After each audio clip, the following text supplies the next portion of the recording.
पिछले दिनों हम लोगों ने लगातार शिक्षकों से बातचीत की। हम लोगों ने जो विभिन्न परीक्षाओं में जिस किस्म की बातचीत चीत सुनने में आ रही, इन विषयों को जानने वाले और इस पर मुखर जो शिक्षक हैं, उनसे बातचीत होनी चाहिए। और मुझे बहुत-बहुत खुशी है कि आज हमारे साथ इस मामले में एक सबसे जानकार शिक्षक एसएससी सीजीएल को लेकर एक बहुत ही प्रतिष्ठित नाम हमारे बीच हैं।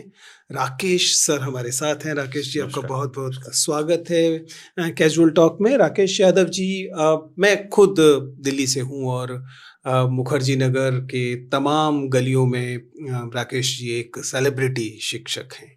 और हाल फिलहाल में पिछले 10 सालों में इस क्षेत्र का परीक्षा के की जो पूरी उद्योग है, उसका जो चरित्र बदला है, जिसमें कि यूपीएससी की बजाय एसएससी एक प्रमुख जगह हो गई है, एक परीक्षा हो गई है। और उसके सबसे लोकप्रिय शिक्षकों में से एक राकेश जी साथ में हैं और क्यों ना हम उनसे सीधी बातचीत करें।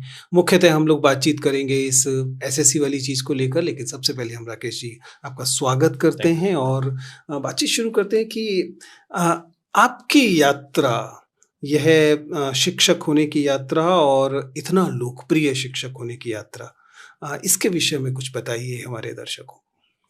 सर, मैं पहले तो गवर्नमेंट जॉब करता था, दिल्ली गवर्नमेंट में मैं टीचर था।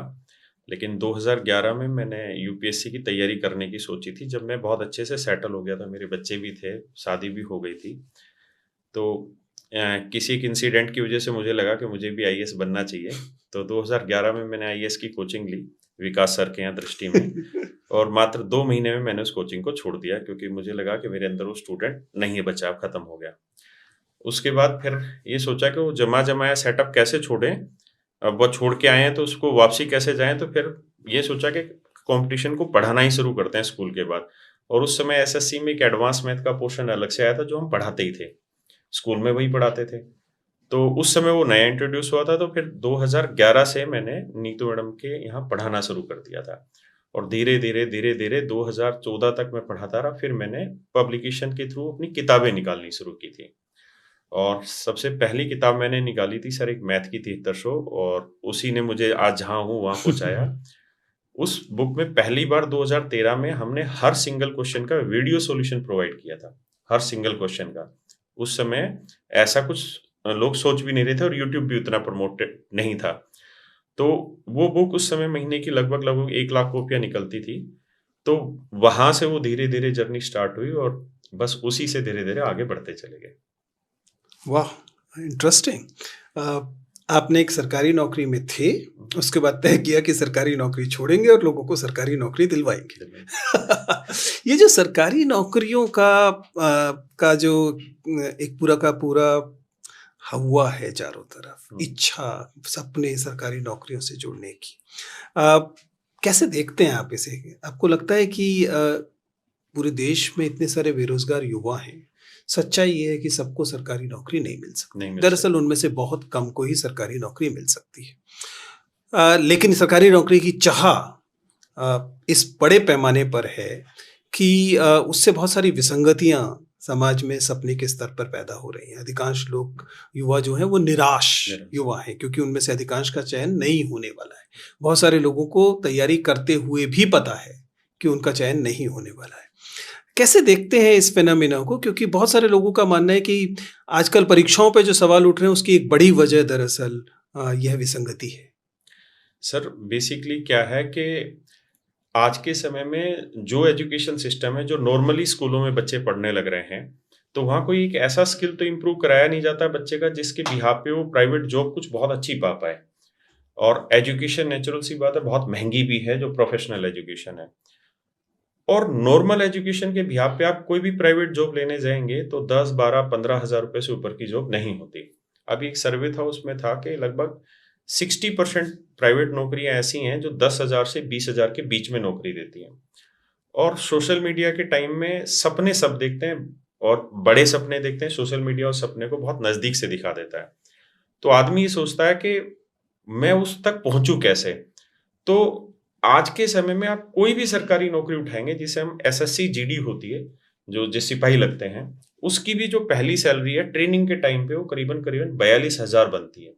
तो आप वो डिफरेंस देखिए कि कहाँ 12-13 हजार रुपए प्राइवेट जॉब में सैलरी ले रहे हैं, और उस जॉब का आपको ये भी नहीं पता कि आप कब तक रहेंगे उसमें।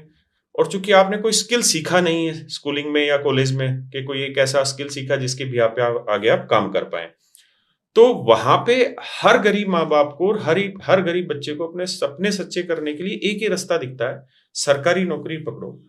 और सरकारी नौकरी के थ्रू वो इजीली धीरे धीरे अपने सारे सपने साकार कर सकता है। इसलिए सरकारी नौकरियों का जो क्रेज है वो आज बहुत ज्यादा है, और आने वाले टाइम में ये और तेज गति से बढ़ने वाला है। और इसका और ज्यादा फर्क कोविड टाइम में भी सबको पता चला। कोविड टाइम में कितने प्राइवेट जॉब करने वाले लोग घर बैठ गए, और कितने प्राइवेट नौकरी वालों की कितनी बुरी परिस्थितियों से उनको गुजरना पड़ा। तो गवर्नमेंट जॉब ना केवल सैलरी के लिए बल्कि एक श्योरिटी के लिए भी है, आपका सोशल स्टेटस भी इंप्रूव होता है उससे। तो बहुत सारी ऐसी चीजें हैं जो गवर्नमेंट जॉब की तरफ बच्चे को आकर्षित करती है। लेकिन हाँ, ये भी सच है कि लगभग 4 करोड़ बच्चा हर साल गवर्नमेंट जॉब की तैयारी के लिए आता है, छोटी से लेके बड़ी तक का सभी। और सरकार 4 लाख भी नौकरियां नहीं देने वाली है। लेकिन बच्चे के पास जब तक उसकी उम्र है, और जो गरीब माँ बाप है, जो गरीब परिवार का बच्चा है, उसके पास कोई दूसरा विकल्प नहीं है। उसके पास इतना पैसा नहीं है कि वो कोई उद्यम करे या कोई बिजनेस करे। वो जब तक उसकी उम्र है और जब तक उसमें ताकत है, वो पूरी ताकत लगाता है उस कंपटीशन में अपने आप को बनाए रखने के लिए, उस सरकारी नौकरी को पाने के लिए लास्ट एफर्ट तक वो जाता है। इसलिए क्रेज है और आगे भी बढ़ता रहेगा। तब तक बढ़ता रहेगा जब तक हमारे एजुकेशन सिस्टम में स्कूलिंग में, और जो स्कूलिंग के बाद ग्रेजुएशन वाला है, जो सस्ती एजुकेशन है, मैं वो प्रोफेशनल कोर्सेज नहीं कह रहा जो बीटेक या इस तरीके के जहां 4-5 लाख रुपए खर्च होते हैं पूरे कोर्स के दौरान। मैं बात कर रहा हूँ कि 80% जनता जहां पढ़ने लग रही है, जब तक वहां स्किलफुल एजुकेशन नहीं होगी तब तक गवर्नमेंट जॉब का क्रेज बनता ही रहेगा।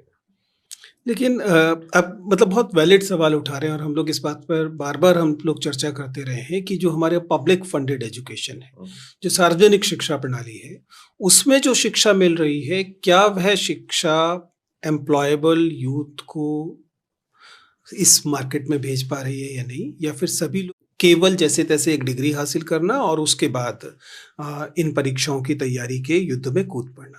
इसी से एक दूसरी विसंगति पैदा होती है जिस पर हम मुख्यतः आज चर्चा करने वाले। आपने कहा कि कुल मिला के इन परीक्षाओं में 4 करोड़ लोग इस हर साल तंत्र में घुस रहे हैं, और एक साथ पैरेलल अगर मानकर चलें तो कम से कम 4-5 साल के का तंत्र इकट्ठा होगा। लगातार बच्चा रुकता है। आप बात कर रहे हैं 15-20 करोड़ युवाओं की जो दरअसल टकटकी लगा के इन मुट्ठी भर नौकरियों को देख रहे हैं। ऐसे में स्वाभाविक तौर पर सफलता की इतनी कम संभावना आशंकाओं को भी जन्म देती है। बिल्कुल। जैसे ही एक परीक्षा होती है, उस परीक्षा में अगर कोई भी संदेह का बिंदु छूटता है तो लोगों को लगता है कि मानो उनके खिलाफ कोई षड्यंत्र हो ही रहा है। आपको क्या लगता है, अगर हम स्पेसिफिकली इस बार के एसएससी सीजीएल के जो परिणाम को देखें, क्या वास्तव में एक स्कैम है, या ये इन्हीं आशंकाओं से पैदा हुआ केवल भय है जो युवाओं को लग रहा है कि स्कैम है? सर देखिए, चीजों को 2 तरीके से हमें समझना पड़ेगा कि सरकार खुद उस स्कैम में शामिल है या स्कैम हो नहीं रहा। स्कैम तो हो रहा है, इसमें कोई दो राय नहीं। मेरा खुद का पर्सनल ऐसा मानना है कि लगभग जितनी भी वैकेंसी आती है उसमें 80% ही वैकेंसी ऐसी होती हैं जो आपकी ईमानदारी करके लड़ी जाती हैं। 20% पोस्टों पर तो हर बार ऐसा काम होता आया है, ना केवल एसएससी सीजीएल, एमटीएस में ये काम हुआ। अभी थोड़े दिन पहले आपने देखा होगा, पूर्णिया का एक सेंटर है बिहार में, पूर्णिया में, वहां पूरे का पूरा सेंटर इस काम में लिप्त था। और ये केवल एक देखिए, जो चोरी पकड़ी गई वही चोरी नहीं कही जाएगी। बहुत सारी ऐसी चोरी जो हो रही है लेकिन पकड़ी नहीं गई, वो भी एक बहुत बड़ा इम्पैक्टफुल है। अभी बहुत ऐसा बच्चों का भी क्लेम है कि बहुत सारे ऐसे बच्चे थे जब वो एग्जाम दे रहे थे तो उनके अगल बगल में वो बच्चे एब्सेंट थे एग्जाम में, लेकिन जब अभी प्री का रिजल्ट आया तो वो बच्चे एग्जाम में उनका क्लियर हुआ है प्रीलिम्स। तो ऐसा मेरे पास कोई पुख्ता सबूत नहीं है उसका, लेकिन ये बच्चों ने बताया है कि बहुत सारे ऐसे बच्चे थे जो उनके अगल बगल एब्सेंट थे लेकिन एग्जाम में उनका क्लियर हुआ रिजल्ट। दूसरी चीज ये है कि देखिए, जहां प्राइवेट लैब में आपके एग्जाम कंडक्ट कराए जाते हैं, आपसे पहले, आज से करीबन 5 से 6 साल पहले जितने भी एग्जाम होते थे गवर्नमेंट स्कूल या गवर्नमेंट कॉलेजों में होते थे। हर आदमी के लिए सरकारी नौकरी की बड़ी कीमत है, वो उसे छोड़ता नहीं था। इसलिए करप्शन के चांसेस गवर्नमेंट स्कूल में बहुत कम होते थे। जब वहाँ एग्ज़ाम कंडक्ट होते थे, तो पेपर लीक वगैरह बहुत कम चांसेस होते थे। अब क्या है कि ऐसे-ऐसे इलाकों में लैब बनी हुई हैं, जहाँ आप देखकर हैरान रह जाएँगे कि यहाँ कैसे ये सेंटर अलॉट हो गया। ना तो वहाँ इतना इंफ्रास्ट्रक्चर है, ऐसे-ऐसे सिस्टम, ऐसे-ऐसे डिवाइसेज़ वहाँ रखे हुए हैं, जहाँ बच्चा माउस नहीं कीपैड दबाता, कीपैड काम नहीं करता, 5-5, 10-10 मिनट बाद सिस्टम ओपन होता है। तो ये समस्याएँ लगातार होती चली जा रही हैं। और इसके अलावा भी बहुत सारी ऐसी लैब है, जो इस समय अभी आपने सुना होगा, एक आरके स्टूडियो लैब है, जिसपे लगातार एक सीक्वेंस में आपको रोल नंबर सेलेक्ट होते मिले और सबसे ज़्यादा बच्चे बाकी लैब्स के अकॉर्डिंग उस लैब से सिलेक्ट होते मिले। तो ऐसा कैसे संभव हो सकता है कि 18 लाख बच्चे एग्ज़ाम दे रहे हैं और उसमें किसी कुछ चुनी हुई जो सेंटर है, वहाँ से एक साथ बच्चे सेलेक्ट होने लग रहे हो? तो इसका कोई स्पष्ट तो हमारे पास भी कोई सबूत नहीं है। ऐसा हो तो सकता है, लेकिन 2023 में भी ऐसा हुआ, 2024 में भी ऐसा हुआ और एसएससी ने भी कुछ जगह पे ऐसी गलतियाँ की हैं। जैसे अभी 7 दिसंबर को इन्होंने रिजल्ट दिया और अनएक्सपेक्टेड उन्होंने ये रिजल्ट दिया और जिस समय रिजल्ट दिया उसके थोड़ी देर बाद 2025 का कैलेंडर भी दे दिया, जो कि आज से पहले ऐसी वो नहीं थी, पर इनकी व्यवस्था नहीं थी। हमेशा जो कैलेंडर था वो थोड़े दिन बाद ही आता है। ऐसा नहीं कि रिजल्ट दिया और रिजल्ट के तुरंत बाद उन्होंने कैलेंडर दे दिया। दूसरा, इसमें एक आशंका की वजह ये कि एसएससी मुखर होके अपन कभी भी नहीं रख रही है बच्चों के आगे। बच्चों के हज़ारों सवाल हैं और उन हज़ारों सवालों में मैं ये कह सकता हूँ कि 50% तो तार्किक क्वेश्चन है, जो बच्चे वैलिड रीज़न के साथ वो क्वेश्चन बनाने लग रहे हैं। लेकिन एसएससी एक भी सिंगल क्वेश्चन का पब्लिकली जवाब नहीं दे रही है और कई बार जब आप पब्लिकली उस चीज़ का जवाब नहीं देते हैं, तो अपने आप भी बच्चे के दिमाग में वो शक पैदा करता है कि इसके पीछे कारण क्या है। तो मैं ये तो मान रहा हूँ कि स्कैम है, लेकिन मैं इस चीज़ को मानने के लिए अभी पूरी तरह तैयार नहीं हूँ कि इस स्कैम में एसएससी शामिल है। प्राइवेट लैब हैं, जो ये काम लगातार कर रहे हैं, थर्ड पार्टी बहुत सारे लोग हैं जो ये काम करने लग रहे हैं।